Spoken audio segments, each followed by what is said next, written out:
நான் தங்கியிருந்த அதே ஹோட்டல்ல வந்து விஜய் சார் எதுக்காக வந்திருந்தாங்கன்னு தெரியல. Ramoji film city. Yes. Okay. Ramoji film சிட்டில நாங்க ஒரு இதுக்காக ஷோக்காக நான் அங்க போயிருந்தேன். அப்போ விஜய் சார் அங்க ஏதோ ஒரு மூவி ஷூட்காக வந்திருந்தாங்க.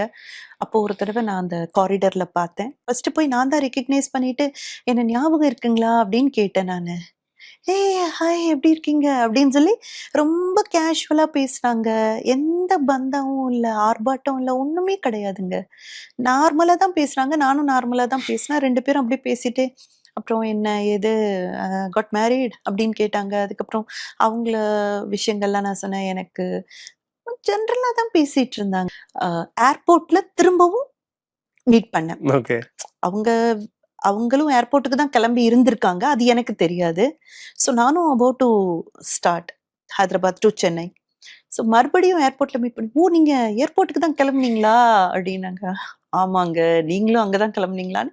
2 பேரும் கொஞ்ச நேரம் பேசிட்டோம். அதுக்கப்புறம் ஒரே ஃப்ளைட்ல டிராவல் பண்ணோம்.